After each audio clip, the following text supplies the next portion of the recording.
আসসালামু আলাইকুম। Network section মোবাইলের সবথেকে জটিল ও সবথেকে বড় সেকশনটি হচ্ছে নেটওয়ার্ক সেকশন। এই সেকশনের মধ্যে 6 থেকে 7টা বড় বড় আইসি মানে মেইন আইসি দ্বারা পরিচালিত হয়।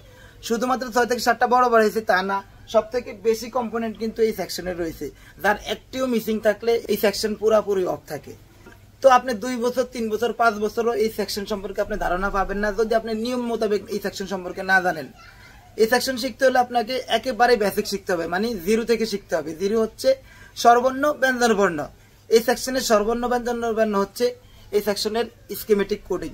তো আমি এই স্কিমেটিক কোডিং থেকে শুরু করে voltage requirement, frequency and protocol, এরপর হচ্ছে radio off on, low network, A to Z ধারণা দেওয়ার চেষ্টা করব। সম্পূর্ণ ভিডিওটি দেখবেন আশা করি, এবং আমার চ্যানেলটি সাবস্ক্রাইব করে দিবেন। আশা করি আমার এই ভিডিওগুলি দেখার পরে আপনার নেটওয়ার্ক সম্পর্কে এ টু জেড ক্লিয়ার হয়ে যাবে। তো কেন স্কিমেটিক কোডিং শিখা লাগবে, মানে স্বরবর্ণ ব্যঞ্জন বর্ণ শিখা লাগবে? প্রথমে দেখতে পাচ্ছেন এটা নেটওয়ার্ক সেকশন। এই সেকশনে এই আইসিটার নাম দিয়েছে হচ্ছে পিএ। প্রথম যে আইসিটা রয়েছে এটা হচ্ছে পিএ মানে হচ্ছে পাওয়ার এমপ্লিফাই।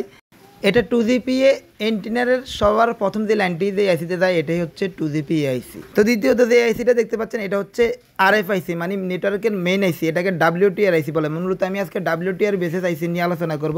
তো এই সেকশনে আরও মেইন দুইটা আইসি রয়েছে, যেটা হচ্ছে 4G আইসি ও APT আইসি, যেটা বোর্ডের উল্টা পাশে রয়েছে দেখতে পাচ্ছেন 4G আইসি, আর পাশে রয়েছে APT আইসি। তো এই আইসিগুলো ছাড়াও আরও ছোটো ছোটো অনেক আইসি রয়েছে, যেমন ব্যান্ড পাস ফিল্টার রয়েছে, ডুপ্লেক্সার রয়েছে, DRX রয়েছে। এখানে অসংখ্য কম্পোনেন্ট রয়েছে যা স্কিমেটিকের মধ্যে ছোট ছোট নামে থাকে। এছাড়া রয়েছে দেখতে পাচ্ছেন ভোল্টেজ রিকোয়ারমেন্টের মধ্যে কিছু মধ্যে দেখতে পাচ্ছেন ছোট ছোট কোডিং রয়েছে। সিগন্যালের মধ্যে ছোট ছোট TX RX নামে কোডিং রয়েছে।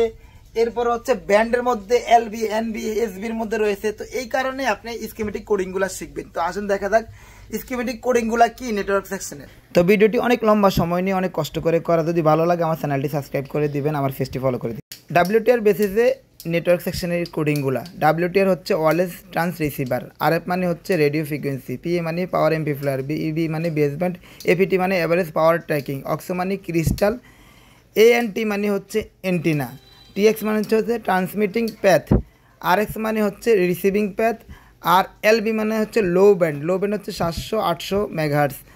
এরপর হচ্ছে MB মানে মিড ব্যান্ড, আর SB মানে হচ্ছে হাই ব্যান্ড। তো প্রথমে দেখতে পাচ্ছেন WTR ওয়্যারলেস ট্রান্সমিট রিসিভিং। এটা হচ্ছে work for the transmit and receiving signal, মানে সিগন্যালকে ট্রান্সফার করে এবং রিসিভ করে WTR। তারপরে হচ্ছে RF হচ্ছে রেডিও ফ্রিকোয়েন্সি। এই RFটা মূলত হচ্ছে ওয়াইফাই, ব্লুটুথ, GPRS, হটস্পট, সিম, নেটওয়ার্ক, মানে সব কাজে এই RFটা প্রয়োজন হয়, রেডিও ফ্রিকোয়েন্সিটা প্রয়োজন হয়। তারপরে হচ্ছে PA পাওয়ার এমপ্লিফাইং। তো এই পাওয়ার এমপ্লিফাইংটা কোথায় করে? For the power of the frequency transmit, মানে ফ্রিকোয়েন্সি ট্রান্সমিট করতে এই পাওয়ার এমপ্লিফাইং করে, মানে পাওয়ারকে বৃদ্ধি করে দেয়। এমপ্লিফাইং মানে হচ্ছে বৃদ্ধি করা। LB মানে লো ব্যান্ড। এই ব্যান্ডটা কি? ব্যান্ডটা হচ্ছে এক এক দেশে এক এক ব্যান্ডের সিম চলে। লো ব্যান্ডটা হচ্ছে মূলত 2G কাজে লাগে, 700, 800, 900 এইগুলোকে হচ্ছে লো ব্যান্ড বলে। এই ধরনের মেগাহার্টসের যে ব্যান্ডগুলো রয়েছে এগুলো হচ্ছে লো ব্যান্ড। এগুলো 2G কল তো বুঝছেন, অডিও কল আসা যাওয়ার ক্ষেত্রে কাজে ব্যবহার হয়। হাই ব্যান্ড হচ্ছে যেমন 4G সিমের 2600, 2500, 2400 এমন।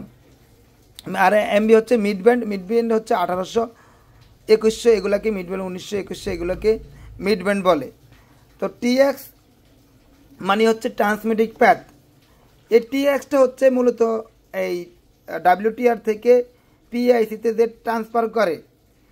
এদের track work for the send signal, মানে সিগন্যাল সেন্ড করার জন্য এই TXটা কাজ করে। RX মানে receiving path. Track work for receiving signal, মানে সিগন্যালকে রিসিভ করে।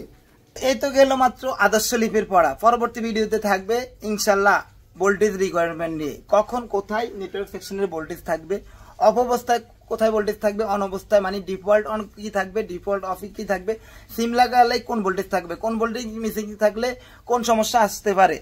তো এর পরবর্তীতে থাকবে হচ্ছে সিগন্যাল নিয়ে, এর পরবর্তীতে হচ্ছে ফল্ট ফাইন্ডিং নিয়ে। তো পরবর্তী পার্টগুলো খুবই গুরুত্বপূর্ণ। যদি পরবর্তী পার্ট কেউ চান অবশ্যই কমেন্টসে জানাবেন। আর এই স্কিমেটিক কোডিংগুলো অবশ্যই মুখস্থ করে রাখবেন, প্রয়োজনে নোট করে রাখেন, ভিডিওটি বারবার দেখেন, এতে করে আপনার পরবর্তী পার্টগুলো অনেক সহজ হয়ে যাবে।